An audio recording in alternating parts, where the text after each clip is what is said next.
Jace Thomas, Morning Blend. My two best critics are here. Janelle, Tony, we had some fun. Janelle did not get a chance to see this. I'm getting frustrated, but we're going to talk about Bob Trevino likes it. Man, it was really good for me as far as I'm concerned. Barbie Ferrari, if I'm saying her name, Ferrari. Tony, Ferrera. correct. Ferrera. Okay. French Stewart. I always get in trouble with this. John Leguizamo. Leguizamo. Leg Leguizamo. Leguizamo. Janelle's laughing. I know she's laughing. I can't help it.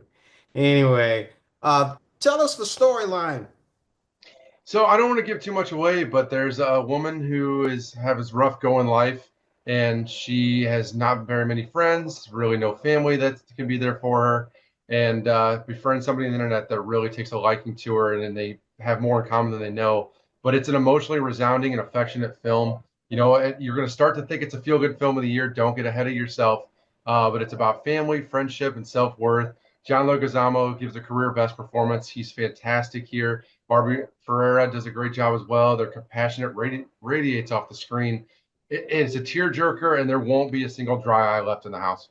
You got that right. I had a little tear coming down my eye when I was watching it. It's just unbelievable. It's really good.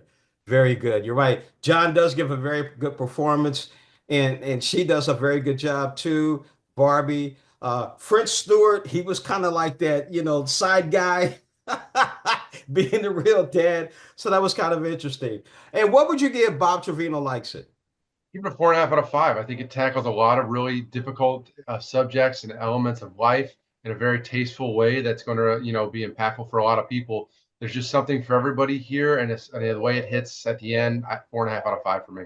I would say 4.5 out of 5 too, because you're right. It's the end that will impact everybody. Definitely. All right, let's move on to the Penguin Lessons, directed by Peter Cantaneo. I can never talk, I never can. Written by Jeff Pope, starring Steve Coogan. He surprised me in this. I really enjoyed the Penguin Lessons, and I didn't know it was based on a true story. That was even more interesting.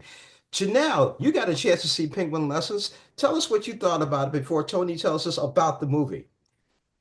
It's really good. I thought they did. It was a little bit of an odd setting to have. I think their heart was in the right place in the story because after all, it is based on a true story with this Tom Michel and his being a teacher in Argentina during 1976 during the political uprising.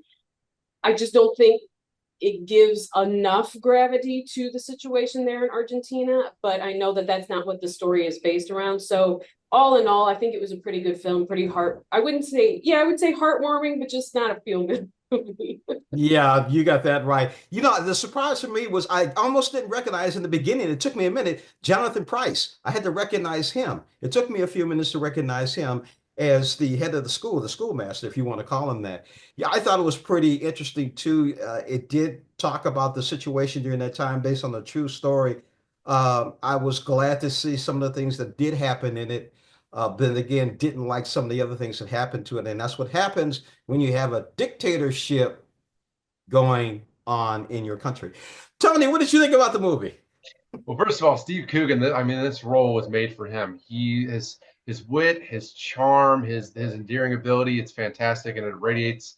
I know I said that already, but it really works well. And his adorable penguin sidekick. I mean, how can you not love that? But the supporting cast here, they each give their own little not twist, but elements and aspect of the film that really makes it, a complete story. It's cute, it's charming, like you said, it's not heartwarming, and it will tug at your heartstrings a little bit as well. What would you rate it, Tony? I go 3.5 out of 5. For me, it had a few pacing issues. It's a typical British comedy. There is heart to it. There is a point to it, but it's light on a lot of the other stuff. So 3.5 out of 5 for me. Janelle?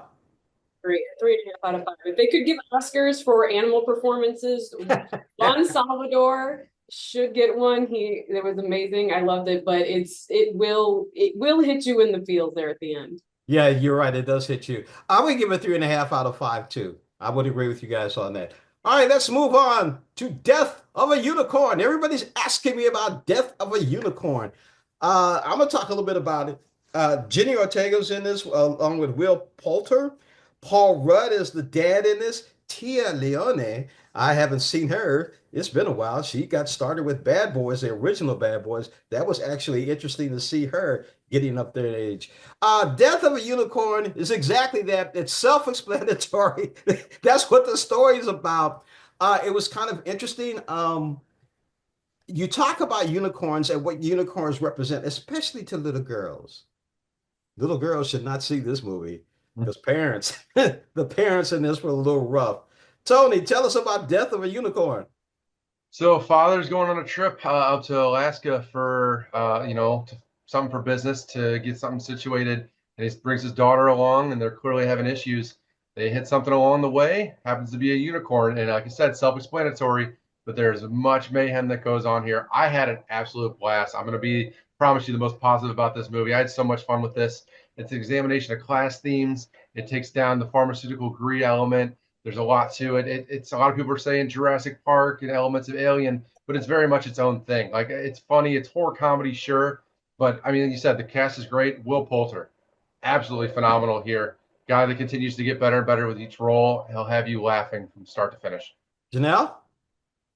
Good. It's not great, but it's for expected for this time of year. It's A24 kookiness like from beginning to end for sure. It's got snappy dialogue. Will Poulter is the highlight of this movie. Like I know this is probably a movie you would think would be made for Paul Rudd and all of its wackiness, but Will Poulter really is the one that steals the scenes in this movie. The CGI is a little, you know, but I mean overall just an entertaining movie.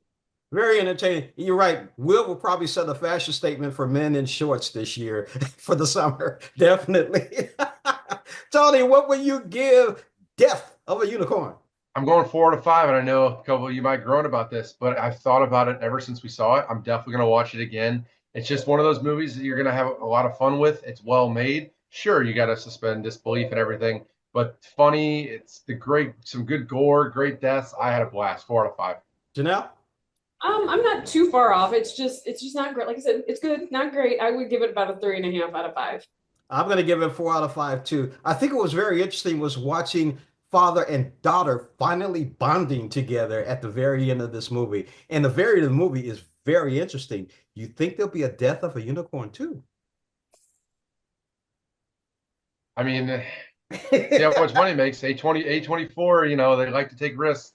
Yeah, they There'd be do. nothing riskier than this with a whole new cast. All right, there you have it. We've talked about 3 movies. Enjoy your weekend. Go to the movies. Don't stay in the home.